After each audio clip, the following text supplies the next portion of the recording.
Es una crisis de superendeudamiento de las economías más desarrolladas y una crisis que no la sufren ni los que no están tan desarrollados, y al no estar tan desarrollados la gente no les daba préstamos, y como no estaban endeudados porque no les daban crédito, pues han seguido como estaban, ¿no? En unos casos, como en el caso de África, porque es todo un continente al margen en gran medida de lo que son los flujos financieros internacionales y por tanto de los grandes apalancamientos. En el caso de Sudamérica, porque venían de la célebre década perdida de los años 80 o 90 y donde ya pasaron por estos procesos, pasaron por la ruptura de los procesos de dolarización que había, de los procesos de integración que había, y por tanto pues allí ya estaban digiriendo un exceso de endeudamiento, los bonos Bredi, pues todo aquello, y no han sufrido demasiado, ¿no? En el caso de China, con unas balanzas comerciales positivas, no tenían problemas de deuda, tienen más bien problemas de dónde invierten el dinero que ganan como consecuencia de vender más y de comprar menos y de inundar el mundo de productos de ese tipo de economías. En el caso del sudeste asiático, venían de crisis fuertes. Yo pienso en la crisis del año 90, del 95, 96 en Tailandia, la crisis de Malasia, venían ya saneados en todo aquello. Y en el caso de los países del Golfo, pues son excedentarios de dinero y por tanto pues no les preocupa nada, les preocupa cobrar sus créditos, pero no les preocupa que no les den crédito porque no lo necesitan. Es un poco el panorama. Por tanto, la crisis se centra básicamente en Estados Unidos y en Europa, y es básicamente de hiperapalancamiento. Y es una crisis moral, es una crisis de banqueros que le han perdido el respeto a su propio oficio. El oficio de banquero, siempre lo digo, por lo menos el banquero de retail, es un oficio muy aburrido, es un oficio donde alguien pues paga pasivo, lo tiene que pagar más que el vecino porque si no la gente se va al banco de al lado y con un pequeño coste de intermediación tiene que prestarlo a alguien que se lo devuelva. Eso no da ni para grandes fastos, ni para grandes aviones, ni para grandes bonos, ni para grandes cosas. Cuando alguien se sale de eso, pues entonces empieza a meter la pata. El caso más claro y más parecido es el caso Enron. El caso de Enron eran señores que tenían pues un gasoducto. Un gasoducto es un negocio muy aburrido también, es un negocio donde alguien se endeuda, construye el gasoducto y con el dinero que le dan por pasar gas por allí, paga a los financieros de la deuda, amortiza poco a poco la deuda, paga los gastos de funcionamiento y lo que queda pues es el pequeño beneficio, pero como eso no da para tanto, pues entonces empiezan a cambiar sin que nadie lo observe el objeto social de la compañía, y Enron lo convierten en una compañía que lo que menos hacía era transportar gas, se dedican a hacer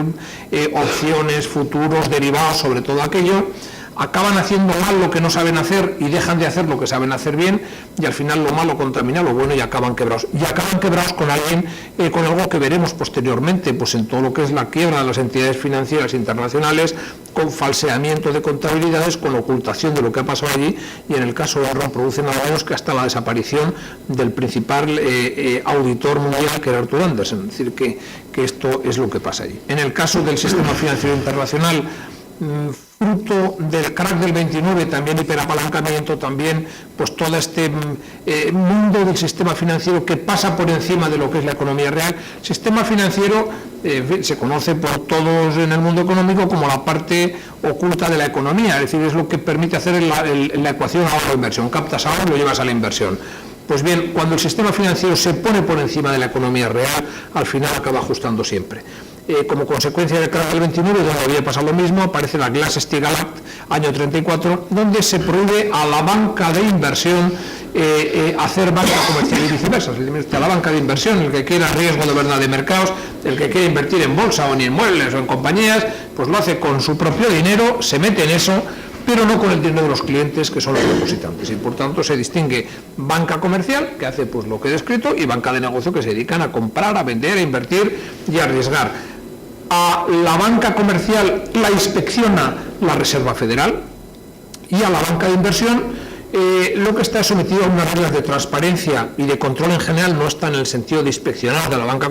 como la banca comercial, y se crea la Securities Exchange Commission, que es el equivalente a la CNMV en España, que lo que vigila es el comportamiento del mercado. Pues bien, eso funciona más o menos bien durante mucho tiempo, hasta que en la época de Thatcher en Inglaterra, los bancos comerciales americanos le dicen a los ingleses: si usted me deja hacer en Estados Unidos, en Inglaterra, lo que no puedo hacer en Estados Unidos, yo me traigo todo el sistema financiero de inversión a Londres, y por tanto voy a hacer desde Londres lo que no me dejan hacer en Estados Unidos. Es el gran Big Bang de la economía financiera inglesa.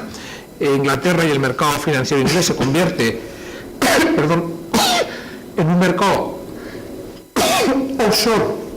de los americanos, luego viene la desregulación en Alemania, la desregulación en Francia, la desregulación en España, y cuando ya se hace lo que llaman banca universal, es decir, que los bancos hacen de todo con el dinero de los clientes, invierten en bolsas, invierten en futuros, en opciones, en toda la jerga que tenemos acostumbrado, van y le dicen a Estados Unidos en la época de Clinton: oye usted, si usted